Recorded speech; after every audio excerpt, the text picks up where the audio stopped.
Yeah, she brings it first thing in the Good morning. His mic is on. We have a very special treat this morning and a guest with us. So we have Cron here. Some of you already know who Ian is, but I'm going to tell you, those of you who did not. So Ian lives in Nashville, Tennessee. He is married. He has 3 children. He is an Episcopal priest. He is a therapist. He is a Dove Award-winning songwriter and a best-selling author. He's written 3 books. The most recent, called The Road Back to You, is about the Enneagram, which is some of what we're going to talk about this morning. But over the course of just really the last few days, Ian said, you know what, I'd actually really love to engage in conversation in chapel. If there's someone who could interview me, I think it would be fun and also a way to really just open up some different parts of my story and my journey. So that's what we're going to do. I want to make note before I invite him up that we have a couple of opportunities to hear a little more from Ian later today. Following chapel, probably about 10:45, between 10:45 and 12, Ian will be in Cunningham Dining Room. And if you have that space open and want to grab your lunch and come join him, sit across the table and ask some questions, you'd be invited to do that. And then also tonight from 7 p.m. to 8:30 in the Ark, Ian is going to be doing some additional training and information on the Enneagram. So would you join me in welcoming Ian?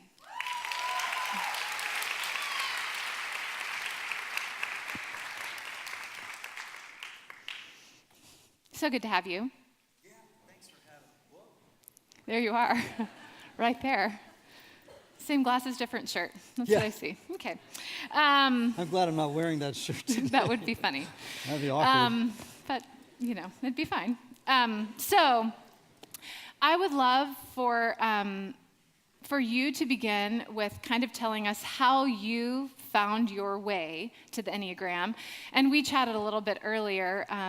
This is a tool that I have found to be incredibly helpful in my personal journey and also in my work as a spiritual director and a number of other things. But I'm interested in if you can give us a little bit of your story and how you found your way there. Yeah. Well, first, thanks for such beautiful singing this morning. I'm yeah. Y'all Nazarenes can sing. It's so fun to sit in a front row because, you get the wave. And it's just, what a beautiful way to start the morning. And this band is killer.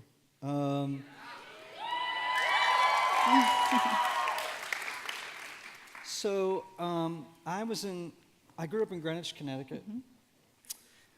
I grew up in a very difficult family. My father was a terrible alcoholic, eventually died from drinking. And I was a very self-reflective kid. I was one of those odd kids that while all the others were playing baseball, I was wandering in the woods reading poetry, It's a little strange. My mother used to say, my mother's 90 and she still smokes a pack of Pall Malls a day. And she used to say to me, why can't you be like the other kids, Your brothers were normal. And so I found my way to faith in the midst of those circumstances. But I've always carried a lot of questions in that sort of self-reflective state about who are we and what on earth are we doing here and what's the errand upon which God has sent me to this planet to fulfill? What am I doing here? What does this all mean? Went to seminary, was getting a counseling degree at a very conservative seminary at that time. And I went on a retreat and I picked up a book by Richard Rohr called The Enneagram. And I read it and I thought, well, why am I in a counseling program? This is a book and it's pretty much covers everything I've learned in the last 2 years, This would have saved me a lot of time and money. And then over the years, I've just continued to study it. I don't think it's the Rosetta Stone that answers all the questions to life. I'm always sort of put off by people who they read the Enneagram for the first time. They can't stop talking about it for 6 months, and you're like, shut up, It's like, that's a useful tool, but it's not the gospel, right? And it has had a profound impact on my marriage and on my children, and it's had a profound effect on my life in terms of reconciling the way that I grew up with the person who I am today. It's given me the kind of information that's also helped me understand the people I grew up with and to love and forgive them and myself. Yeah. Yeah, you've talked about it kind of as primarily a tool of compassion, being able to develop that. So I think that's beautiful. Would you mind giving just an overview, a glimpse here of what the Enneagram is? There's a big clock up here saying, you will end by this time. Yeah, it is saying that.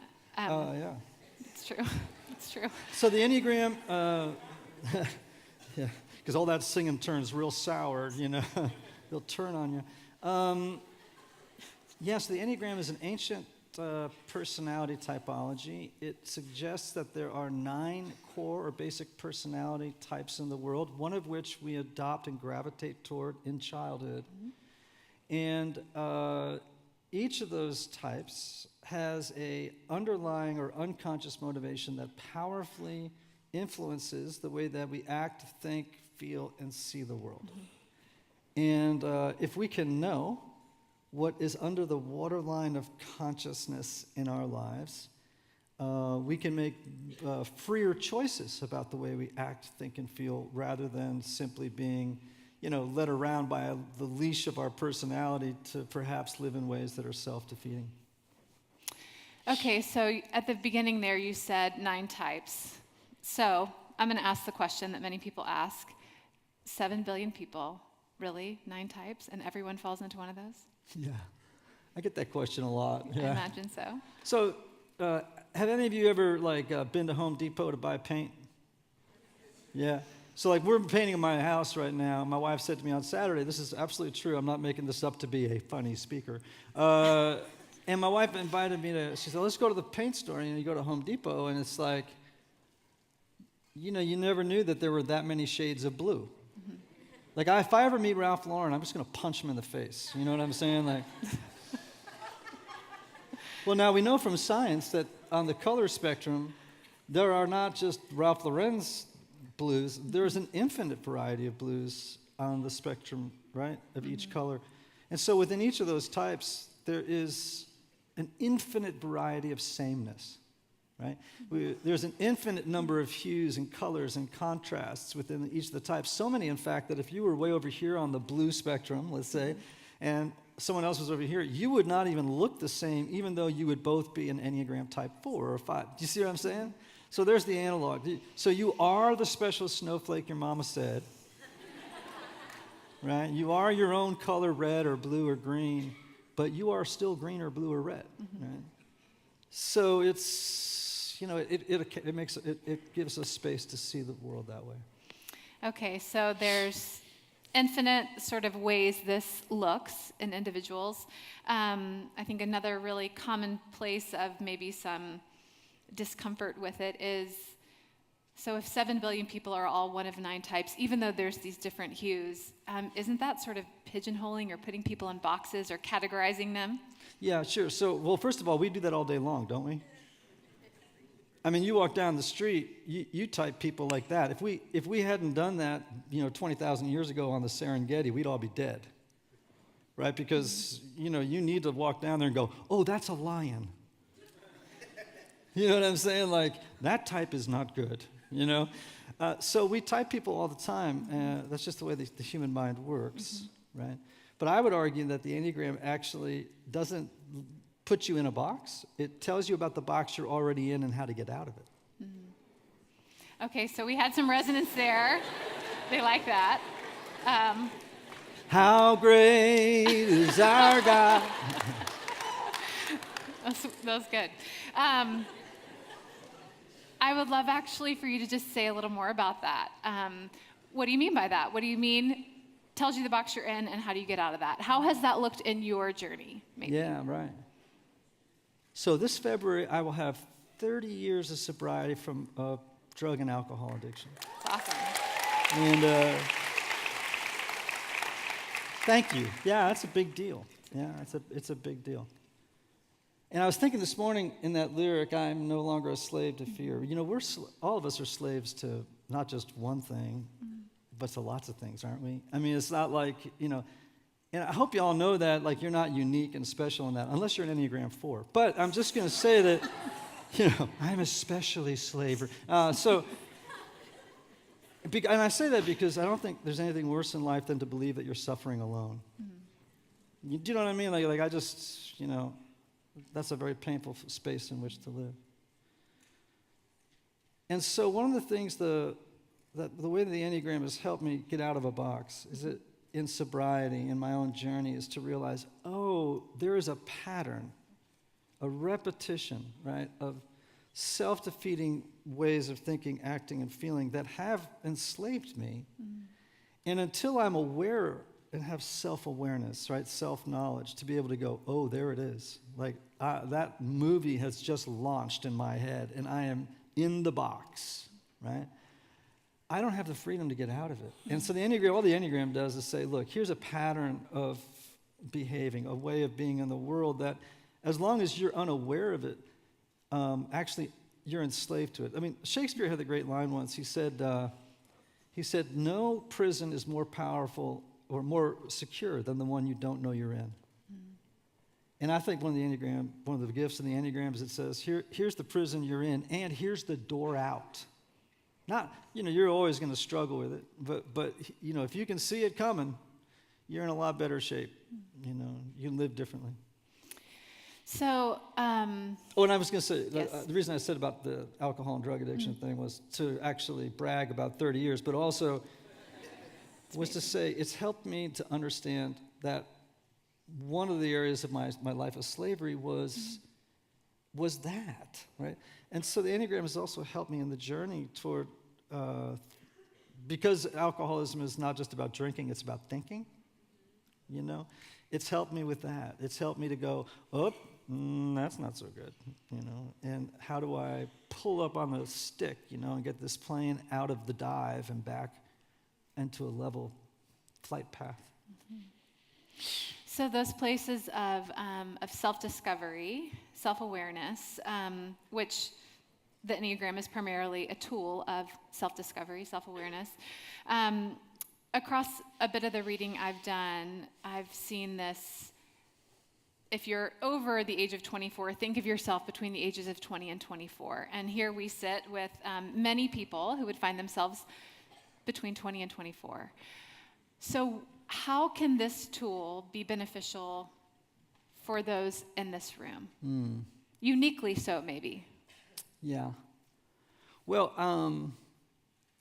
I think anything that any teacher you have here, any educator, I think, would probably say that part of their task is to save you time. You know what I mean? Like, it's just to save you time. So I have 3 kids, 26, 23, and 20. I know that's hard to believe because I look so youthful, but it's true. So now my 26-year-old is an 8 on the Enneagram. Those of you who don't know, that means that she's very aggressive, she's challenging, she's got a big, strong, larger-than-life presence. And the Enneagram has saved her time. Mm-hmm. She is realizing that that there are patterns and ways of being in the world that when she's not awake, right, then when she's not attuned to the fact that this is how I habitually and predictably live in the world, and this is where I tend to get into trouble and where my gift gets arrested, it has saved her heartache that many 8s on the Enneagram would experience otherwise because she learned it at 22. Now, so it's advantaged her. Okay. Yeah, and so I think even though you don't have a rear view mirror that has a lot of road behind it where you can see wreckage, some of you do, but you know what I mean, like a lot of repetitious behaviors that have caused wreckage, it'll save you time in the future because you'll realize, I'm built this way, here's the pothole I'm told I will typically fall into, and you can put the brakes on before you fall into it. That makes sense. You mentioned a story, a man and his son you were working with, because I think one of the things that is also helpful is to consider that not only is this beneficial for an individual in the way that you were just sharing about with your daughter there and kind of saving her time, helping her avoid some pitfalls. But relationally, this can really help us. Can you say a little bit more about that maybe? Yeah, so a friend of mine was teaching the Enneagram, and she, at the end of the first day, a guy who was in his 50s came up to her, and he was an 8, right? Again, this is the most, how do I describe 8s? Well, they're called the challenger. Sometimes they're called the boss. They are notoriously blunt, aggressive, domineering, intimidating to many, but when they're not very self-aware and they're unhealthy. And he realized by the end of the day that he had a son, and he identified his son as a 4, which is one of the more sensitive, highly creative, disproportionately represented among artists, and that he had really, really beaten his son up for years for not being a man's man, for not being him. Do you know what I mean? Like, a lot of times parents are like, well, you're not healthy until you're like me, right? And so he felt awful. He went home and he called his son. And his son came over, and they were estranged, and his son was 26. And the son came over, and they spoke until like 10 o'clock at night till 6 in the morning.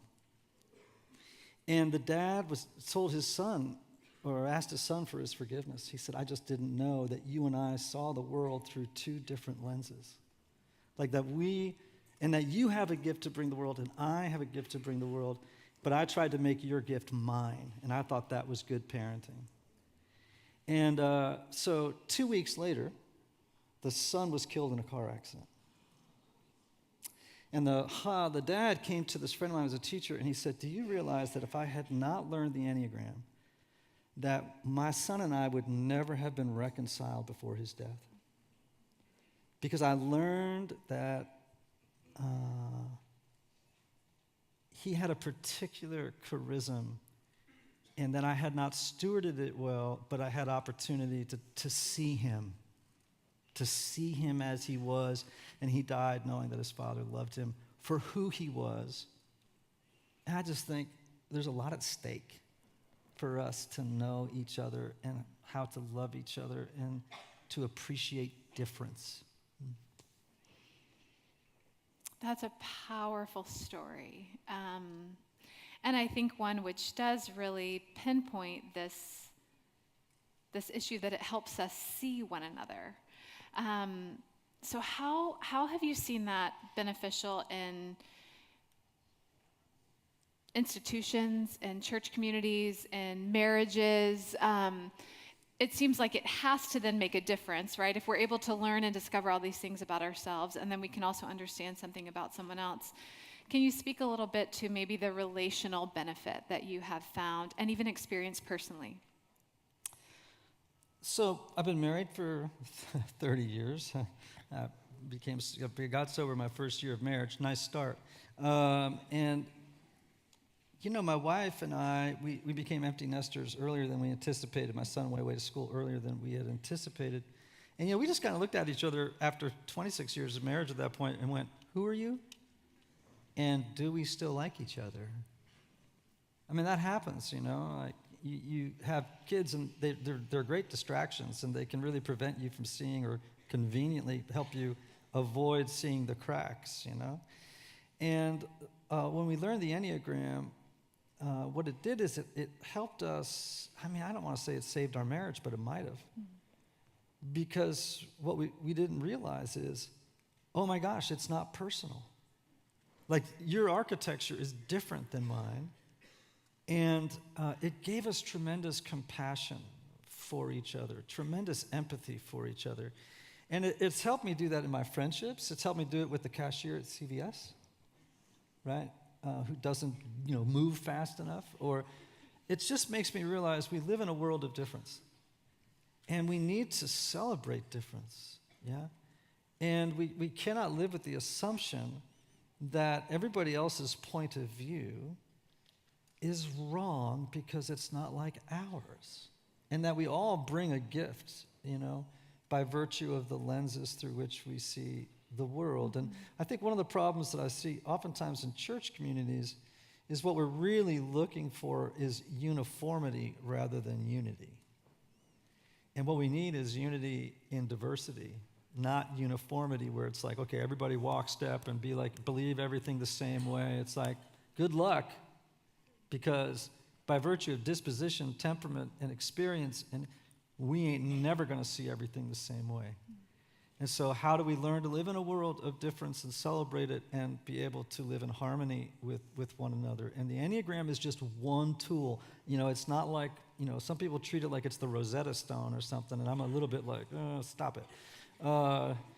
Don't you know those people, they come, I'm a 6, what are you? And you're like, oh, golly,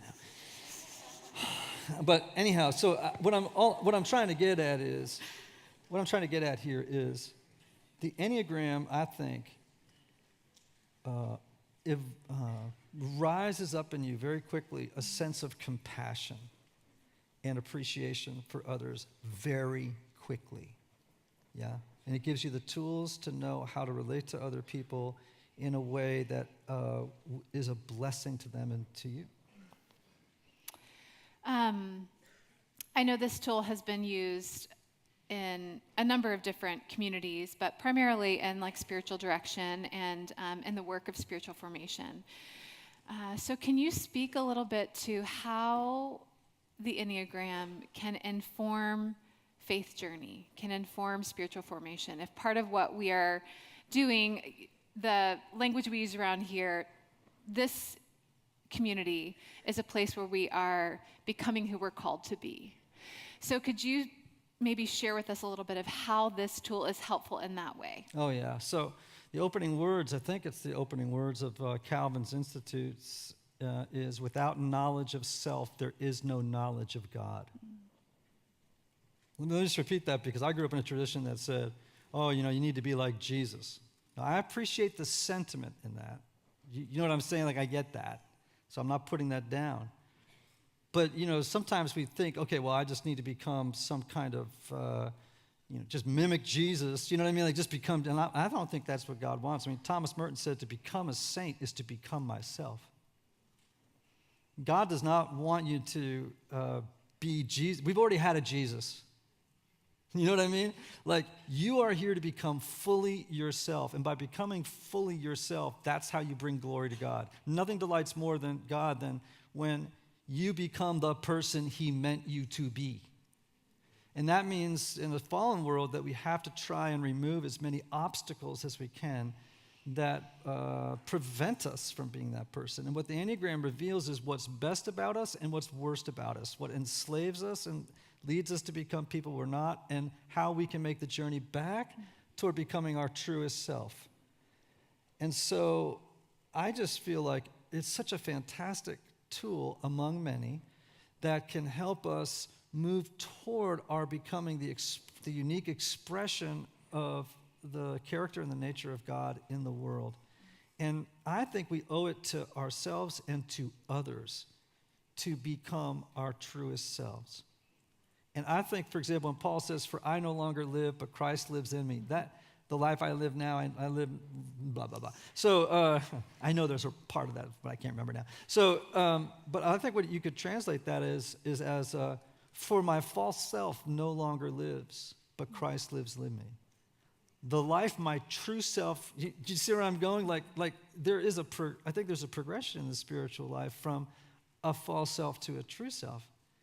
And I think, for example, you know that, I got a brand new puppy, right? And I love my puppy. And so, but you know what's so cool about animals and babies is they don't know how not to be themselves. I think that's why they're so beautiful to us, right? Like my dog does not know how not to be a dog. Human beings are the only people the only creature in creation that has the freedom to choose to not be themselves, to wear a mask. Think about that, right? So I think what the Enneagram does is reveal the masks that all of us wear so that we can begin to dismantle the false self and be true.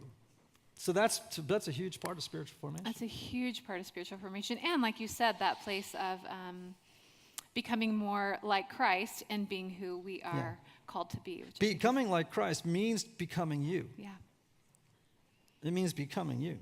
Like people always say to me, "What type was Jesus?" And I'm like, But You don't love that question. No, I don't love that You question. don't love that one. But actually, it gives me an opportunity to say this. I don't think Jesus was any type. See, these types reveal a false self-system. I really think what Jesus was no type. And I think that's where we want to head, is where we just are us.